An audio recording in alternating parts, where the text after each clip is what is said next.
악인의 줄을 끊으셨도다 라고 하는 제목을 이렇게 가지고 나올 수가 있는 시입니다. 성전에 올라가는 노래죠. 성전에 올라가면서 그들이 자기들의 삶을 이렇게 한 절기 가운데의 삶을 돌아보면서 이 말씀을 가지고 이제 하나님 앞에 찬양을 불렀다. 어떤 상황을 겪었던 것 같아요. 여기 보면 이제 고난을 겪고 있는 모습들, 그리고 고난을 겪고서도 꽃 피운 그들의 모습, 이런 생각을 하다 보니까 아주 예전에 들었던 말씀이 생각나서 사전을 찾아봤어요. 인동초라는 풀이 있는데, 인자가 이제 인내할 때 쓴다고 하는 걸 인자고, 동자는 이제 겨울 동자죠. 넝쿨이 있고요. 아주 연노랑색하고 흰 꽃이 피어요. 흰꽃 노란꽃을 피기 때문에 금은화라고도 부른다는데요. 인동초라고 하는 이야기 자체가 겨울을 견디어 꽃 피운다라는 뜻이래요.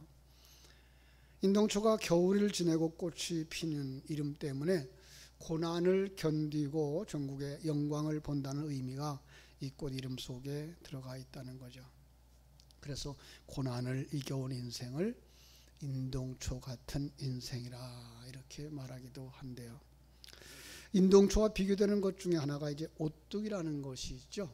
무게 중심이 아래쪽에 있어서, 그죠?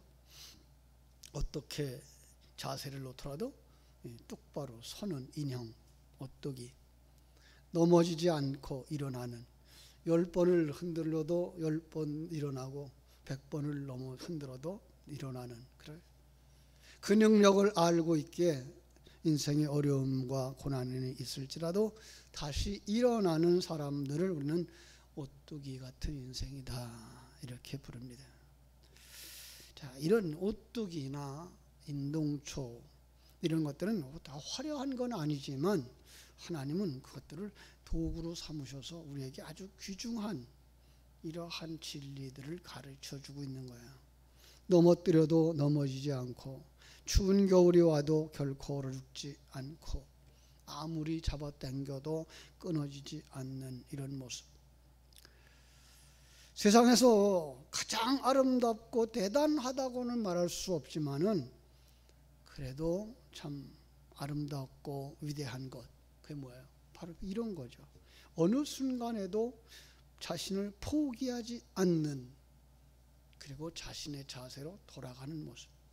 오늘 이 시인은요, 이 시편 129편을 기록하면서 바로 이스라엘이 그러한 것입니다 이렇게 썼어요. 이스라엘을 사람으로 표현을 했어요. 그렇죠? 성경 속에 나와 있는 이스라엘이라는 단어들을 누구를 묘사하고 있는 거예요? 성도들을 묘사하고 있는 거예요. 제가 즐겨 사용하는 멘트죠. 이 세상, 혹 이 세상의 역사의 어떤 일, 성경 속에 기록된 어떤 사건은 오늘 우리의 영적 상황을 계시하는 계시의 도구다. 그걸 보면서 누굴 봐야 돼요? 나를 봐야 되는 거죠. 성경의 역사들을 보면서 누굴 봐야 돼요? 나를 보셔야 돼요. 출애굽의 역사를 보면서 나를 볼 수 있어야 되고요. 다윗의 삶을 보면서 나를 볼 수 있어야 되고요. 그때 우리는 정말 내가 지금 구원의 길을 걸어가고 있는 하나님의 사람이구나 알 수가 있습니다. 그 말씀을 그대로 오늘 본 말씀에 비견한다면, 성도들이 이 땅에 살아가는 날 동안 세상은 끊임없이 공격한다는 거죠. 철로역정에 나오는 그림처럼 우리 앞길에 함정 파놓고 올무놓고 그저 무서운 사자의 모습으로 나타나기도 하고, 그죠? 유혹하는 기생들의 모습으로도 나타나고, 그걸 뭐라 그래요? 오늘 성경은 공격하고 죽이려고 하고 괴롭혔다라고 말하고 있는 거죠. 성도들이 성전에 올라가면서 지나간 날들 속에 하나님의 도우심으로 그런 것들을 이기고 올라갑니다라는 생각을 할 때 그들의 뭐가 있을까요? 심령 속에 감사가 넘쳐날 수 있던 거죠. 지켜주시고 보호해 주시는 하나님께서 앞으로도 우리의 삶을 지켜주실 것이라고 하는 확신을 가지고 하나님께 찬송하고 나가고 있는 것입니다. 정말 성도들이 이 땅에 살다 보면 우리를 좌절시키는 일들이 너무나도 많아요. 기대했던 것들이 무너지는 순간, 그죠? 암만 해도 불가능한 것들을 것처럼 생각되는 일들로 가득 찰 희망을 품고 시도해 보지만 아무래도 내 힘으로는 감당이 안 될 것 같은 그런 상황, 세상이 나를 방해하는 것들이 왜 그렇게 많은지, 산 넘어 산이고 물 건너 물, 돈도 없고 나이는 점점 많아지는 것 같고 몸도 아파지고 우리를 힘들게 하는 괴롭히는 조건들은 하나하나 늘어만 가는 것 같은데 이제는 참 숨을 몰아쉴 힘조차 없는 것 같은 상황. 그러나 여기서 우리는 반전해야 되죠. 그러나 그럴지라도 하나님께서는 어떤 하나님이에요? 꺼져가는 등불도 끄지 아니하시며 상한 갈대도 꺾지 아니하시는 하나님. 우리를 마지막까지 지키시고 보호하시고 감당하게 하시는 그 하나님을 바라다 볼 때 반드시 승리하는 여러분들 되어질 줄로 믿습니다. 쓰러지지 마십시오. 포기하지 마십시오. 좌절하지 마십시오. 붙잡고 있었던 줄들을 놓지 마십시오.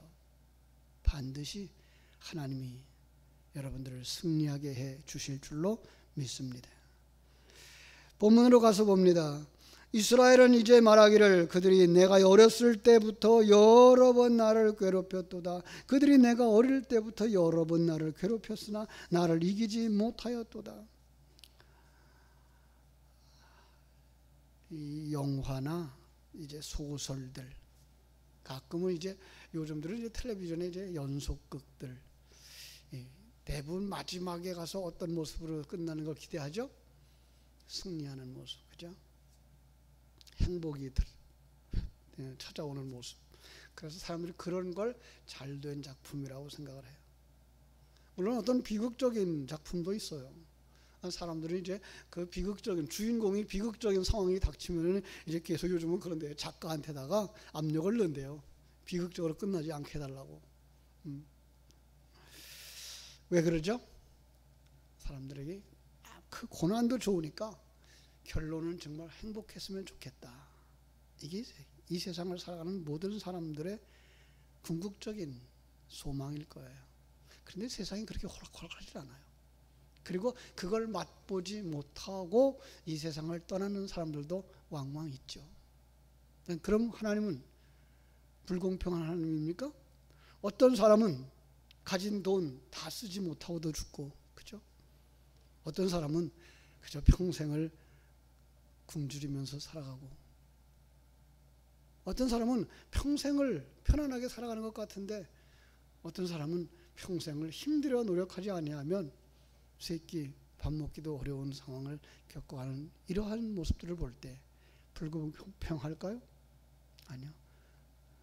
참 송명희 시인은 그렇게 얘기했죠. 공평하신 하나님, 이 세상에서만이 아니에요. 영원한 하나님의 나라까지 계산을 했을 때 우리는 공평하신 하나님이라 말할 수 있게 됩니다. 영적인 세계를 볼 수 있을 때예요. 이 세상 것만 가지고 계산할 수 없는 공평함이라는 말을 생각할 수가 있는 겁니다. 사랑하는 여러분, 주변에 공격이 있습니까? 힘들게 하시는 일들이 있습니까? 이스라엘만큼 힘들었을까요? 이스라엘 역사 쭉 보십시오. 그저 주변의 강대국들이 늘 이스라엘을 침략합니다. 아수르가 침략하고 바벨론이 침략하고 바사가 침략하고 로마가 침략하고, 그럴지라도 멸망당하지 않았습니다. 우리의 모습을 보여주는 하나의 그림이라고 생각하시면 됩니다. 얼마만큼 힘들게 했느냐? 3절 보세요. 밭 가는 자들이 내 등을 갈고 그 고랑을 길게 지었도다. 악인들의 박해는 정말 만만하지가 않아요. 마치 사람들의 등의 쟁기를 이용해서 고랑을 만들고 둔덕을 만들듯이 힘들게 했다는 거죠.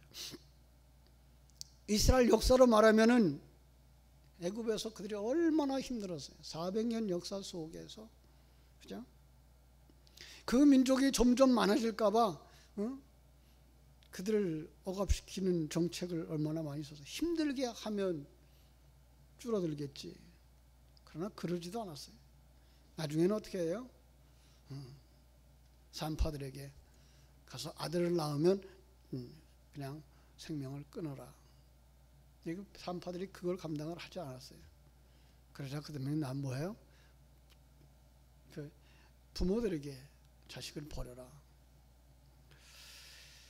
참 그러한 고난을 겪으면서도 그들은 어디로 갑니까? 약속했던 가나안으로 갑니다.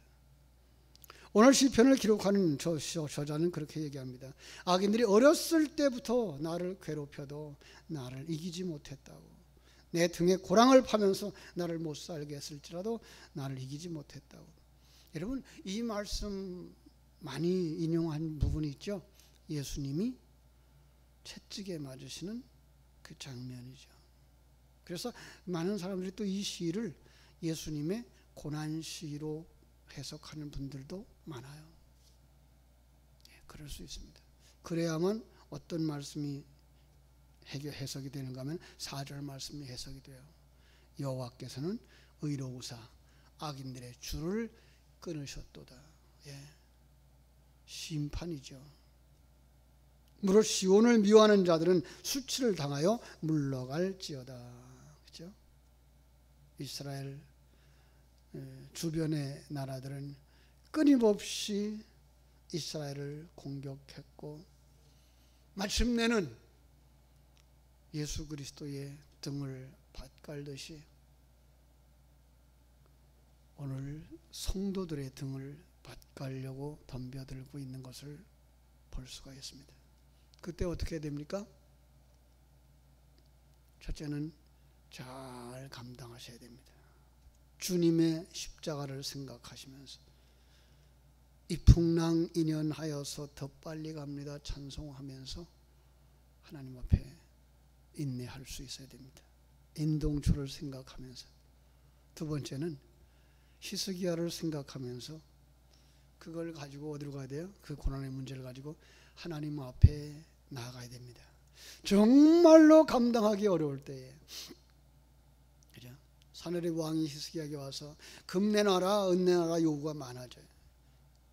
히스기야는 아수르가 보낸 그 사내립이 보낸 협박 편지를 하나님의 성전에 가지고 올라가 펴놓고 하나님께 기도합니다. 하나님 보시죠. 하나님 아시죠. 하나님 들어주세요. 하나님께서 히스기야의 그 간절한 기도를 들어주셨듯이 우리에게 고난당하는 자가 있느냐? 기도할 것이라고 말씀하고 있습니다.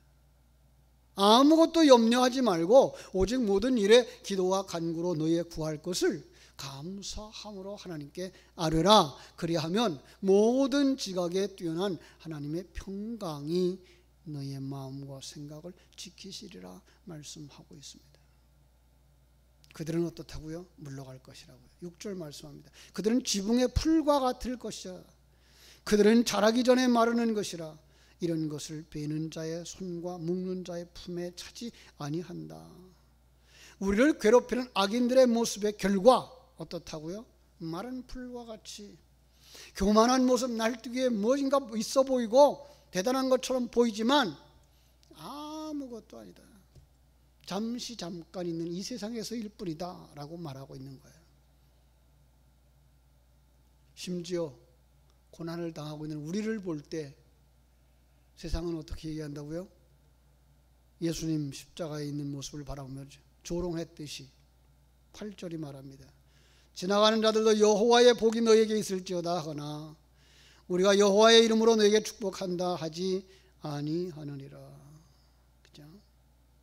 모든 인심을 잃고 살아가는 사람들의 모습입니다. 아니 정말 세상 사람들이 인정하지 않는 그런 상황입니다. 그런데 그걸 누가 받고 있어요? 주님이 받으시고 계셔요. 왜? 우리를 대신해서. 이제 우리는 어떻게 됩니까? 그 예수 안에서 하나님의 영광을 회복하는 역사가 일어나야 할 줄로 믿습니다. 그래서 이제 여러분들이 정말 박수를 받는 사람들이 되어야 됩니다. 여러분들이 이 땅에서와 하나님의 나라에서 칭찬받고 사랑받는 사람들이 되셔야 됩니다. 우리 교회도 그런 교회가 되어졌으면 좋겠습니다. 지역사회 속에서 인정하는 교회. 그죠? 우리 교회로 인해서 많은 사람들이 혜택을 누리고 우리 교회 때문에 기쁨이 넘쳐서 여러 사람들을 기뻐할 수 있게 만드는 그런 교회.